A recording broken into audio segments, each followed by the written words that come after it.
Spoiler alert, this project is not for beginners. Let's get started. Hello everyone and welcome to Crafting with Delonda. It's me again, Delonda, and thank you so much for joining me today.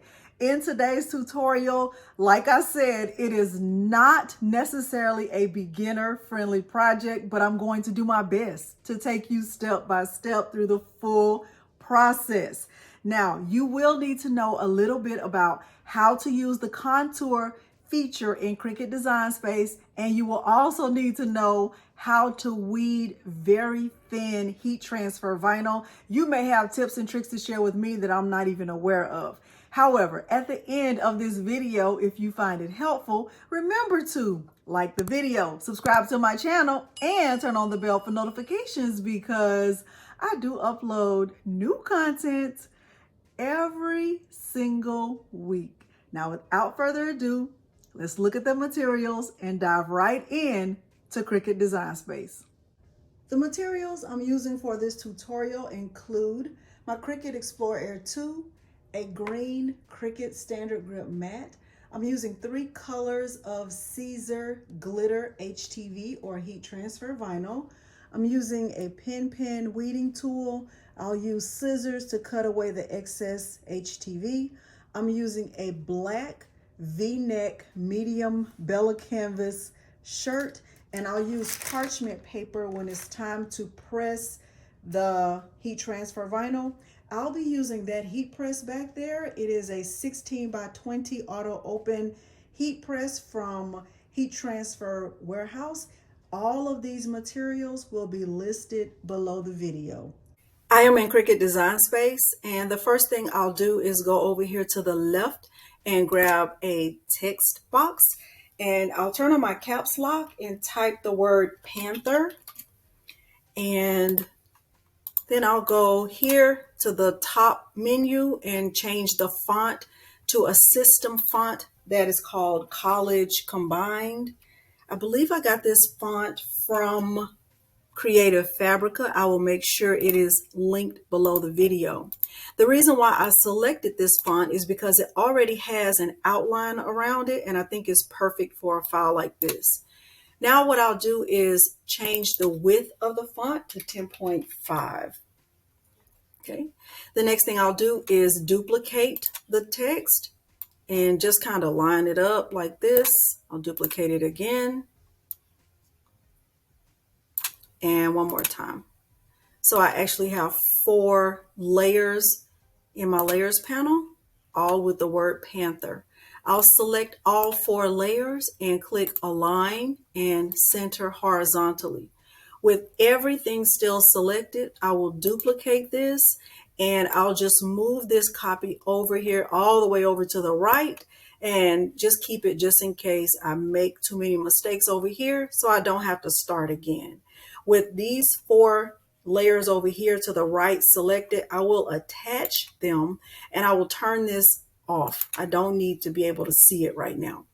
Now I'll select these 4 layers and I'll go down here to the bottom and click on Combine and Weld. Remember, with weld, it is kind of permanent. That's why it's best to have a copy just in case, so you don't have to start all the way over. So now I have my 4 layers that are now 1 layer because it's welded. What I'll do now is go over here to the left and click on Images, and I will do a search for a panther paw. Now, there will be a lot of options that come up, and when I'm looking for them, I want an option that's not attached and that doesn't have a background layer. So when I was doing my search, the one that really kind of just stuck out to me was this one right here, and I'm just going to add it to my canvas. Okay, now with this paw print, I can tell that it is actually comprised of a lot of layers because I see that there's like a drop down arrow, and I can see that it's too many layers and I don't need it to be that way. So what I'll do is go back down here to Combine and I'll weld this. So now it's just 2 layers on my layers panel. I'll take my paw print and I'll just resize it and make it, I would say I'm making it quite bigger, and I'm going to make sure that it is centered in the middle of the panthers. Okay, so I'll click on this option right here, and I'll make sure just click by clicking align and center it horizontally. I think it looks good. All right, so now I'll move this over just for a second. And what I'll do is click on the option to add an offset to this. So I'll go over here to offset, and I'm changing the size of the offset to 0.15. Okay, and I'll click apply. And with the offset and the original layer selected, the offset and the original layer, I can look at my layers panel and I can see that I have two things selected right now. What I'll do is click on slice. Okay, when I do that, it's going to give me 3 layers. So I'll still have my original layer, which is on the top. I'll have this middle layer, which is what was behind the top layer, and then I have the offset, or the offset layer. Now with the offset layer, I'll just move it over here for right now. This middle layer should fit perfectly within the offset, and then this top layer is much smaller. I don't really need this top layer anymore, but I'm not going to delete it. I'm just going to turn it off. Okay, so now I have my what used to be the middle layer, and I have the outline or the offset layer. What I'm going to do with the offset layer is I'm going to duplicate it. So I'm going to click duplicate. So now let me bring the view down on my screen so we can see everything that I have. I have a duplicate of the offset, and then I have what used to be the middle layer, and I have my 4 layers of the word panther. Okay, so now with my middle layer, I'll just move it up here for now, and my duplicate of my offset, I'll move it over here also. What I'll do with this offset layer, I'll select it and just kind of bring it back up to the top of my panthers, and I'll select this whole thing, the panthers and my offset layer. I'll click align and center horizontally. Okay, now with both of these layers selected, I'm going to click slice. Okay, right here. Remember, slice only works when you're working with 2 layers at one time. So now what I'll do is start to remove everything that is in that slice that I don't need anymore. So I'll click right here and I'll delete this. I'll move this out and delete this. I'll move this out and I'll delete this. And the only thing I'm left with is my original Panthers layer with the paw print sliced out of it, and I think it looks great. And if I just wanted to be sure that my outline would still fit, I can look right here and see that it does. Okay, I think that looks awesome. Okay, so now I can move this out. Now what I'm going to do is just change the color of this just so we can see what layer we're working with. I'm changing these to, I'll change it to purple. Okay, and what I'll do with this paw print now, remember this used to be the middle layer, but this middle layer is also the same size as the text that's right here. What I'm going to do with this is I'm going to change the color of this to yellow. Change it to yellow right here. Okay, and I'll put this, let me make sure it's on top. I want it to be on top of my text that's right there in the middle. Okay, and what I'll do is I'll select the Panthers layer and that middle layer. I'll click align and center horizontally. Now with all of that selected, I can see that I have 2 layers selected. I'm going to click slice. Okay, and once I do that, I still have 3 slice layers over here now. So I'm going to have 2 that look exactly the same. So I have 2 that are yellow basically, and then I have 1 that is purple. The 2 yellow layers will be deleted. My purple layer I'm going to keep, and I'm going to keep this layer right here. Okay, stay with me. All right, so now what I'm going to do with my first part of this file is I'm going to just move it down here to this bottom left corner, and I'm going to contour it. And the reason why I haven't moved to the corner is because I want to be able to see what's happening with the contour. So I'm going to click on contour, and I'm only removing the inner parts of the letters. So everything that's considered as an inside part, I'm removing it. Everything that has an outline will stay. Okay, so I'm removing that, all of the inside parts.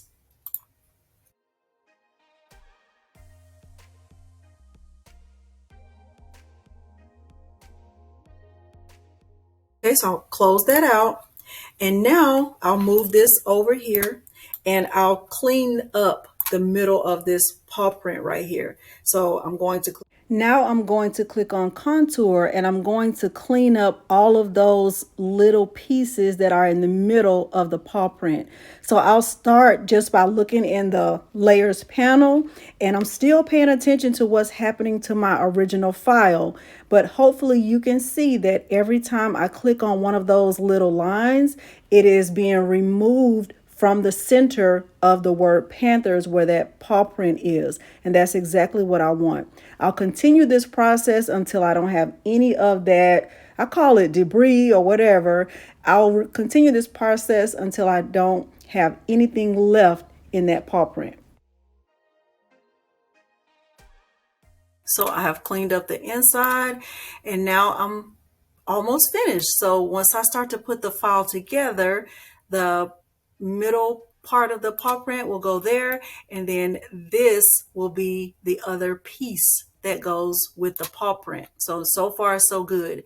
There's only one part that I want to still add, but I can click on all of this, and I can click align, and remember, center horizontally, and it's still good. I think this looks fantastic. The last thing I decided to do was add the word pride at the bottom. I decided to use a system font called Clarity. I will make sure it is linked below the video. I resized the word, and I made sure to turn the caps lock off. I centered it horizontally along with the rest of the file. What I did next was I went to the top menu, and I added an offset to the word pride, and I changed the size of the offset to 0.15, and I clicked apply. I moved the top layer of the word pride, and I selected the offset and the word panther. I clicked combine and subtract. The next thing I did was put the top layer back in, and I just started to play around with the colors to see how it would look once I started to put the file together. Once I had it the way I liked, I saved the file, and it was time to click make. At the prepare screen, remember to mirror all of the mats. All of the vinyl I'm using is glitter heat transfer vinyl, and all of the vinyl will need to be mirrored in order for this to work. Once I mirrored all of my mats, I clicked continue. I selected the glitter iron-on setting, and I actually selected more pressure. Everything I did from there is back on the camera. Now what I'm going to do is remove the cover from the mat. And when you're working with heat transfer vinyl, in most cases, especially with glitter heat transfer vinyl, you place the vinyl on the mat with the shiny side face down on the mat. So I'm placing the purple glitter vinyl down, and once this starts cutting, I'll be preparing my next two mats. With my Cricut Explore Air 2, I always keep my dial set to custom, and I choose my settings within Cricut Design Space. Let's get this vinyl cut out quickly, and we will go to an overhead view so that I can demonstrate my process for trying to weed such an intricate file. We are at an overhead view, and I'm going to do my best to show you the process. This took a while. It took me the better part of 30 minutes to weed this because that outline on the letters is very, very thin. So I started weeding, and then I would cut off the parts that were weeded successfully. And then what I decided to do was weed the outline first. So here I am starting with the outline and just removing the part in between the actual letter and that thin outline. I started with the easiest part first, which for me was the letter R. And once I finished all of the R's, then I moved on to the letter P. And I just continued until I found a process that worked for me. What I ended up doing was going back into Cricut Design Space and pulling up a picture. And I kind of just kept the picture up and I kept referring back to the picture for each part of this file. This took me a while and it will cause frustration, especially if you are not familiar with weeding such an intricate amount of vinyl.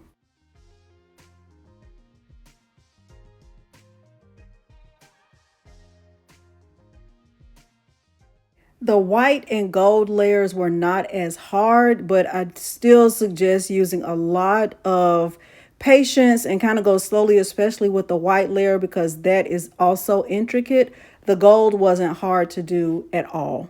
Now let's look at how to layer before we go to the heat press. Now that I have all of my vinyl cut, what I suggest you do before you go over to the heat press is line up the layers so that you'll make sure they are lined up to where they should be. So this white layer right here, this represents the outlines of the word panther. So when I'm lining this up, I'm going to make sure that my letters are arranged in a way that they're lined up with the corresponding letters. So the T's and the N's and the H in the middle, I'm going to make sure it's lined up where it should be here. So I'll be careful about doing that. And then I will line up the paw print and the word pride. The first layer I'm going to place down is the white layer. And I'm going to place the purple on top of that and then the gold. Like that. And then the word pride will go down here at the bottom. Now we can head over to the heat press. You're going to see me crease my shirt. I have my heat press set for 325 degrees for 25 seconds. I'm not going to do a full press on each layer. I will only do a full press on the last layer. Let's head over to the heat press now. I am going to go ahead and do my pre-press. Now I'm using a Bella Canvas medium shirt and this one has a V-neck. Typically, I do 3 fingers from the collar, but since I'm using a V-neck, I start right at the collar. So I'm going to do a quick 5-second pre-press, get any moisture out, and crease my shirt down the middle. After that 5-second pre-press, you will see me place all of the vinyl down to get it arranged where it should be. Remember, the purple layer will start right at the crease. Now here are all layers of my vinyl. I'm going to place it down. That white layer is on the bottom. I'm starting right at the collar. I'm going to remove all of the vinyl, the gold and the purple layer, and I will leave the white layer there. Now I'm going to press this first layer for 5 seconds. I am using parchment paper to prevent any of the vinyl from shrinking as much as possible.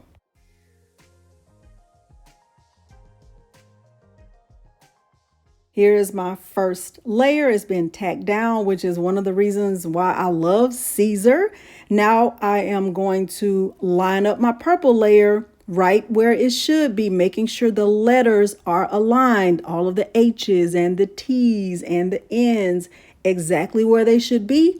Once I have it lined up, I'll place the parchment paper on top and press again for 5 seconds. Now that my second layer is pressed, I'm peeling it back. Remember, Caesar does not take long to tack it down. It already looks fantastic.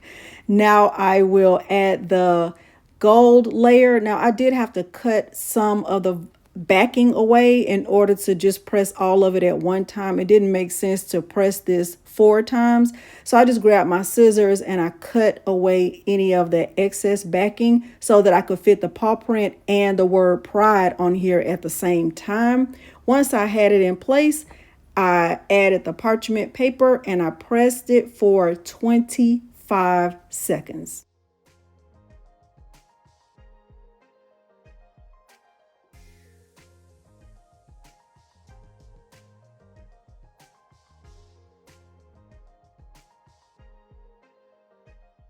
And now we are at my favorite part of any tutorial where I do the peel and reveal. So I am peeling away the backing from the gold layer, and I can already tell you that I love it.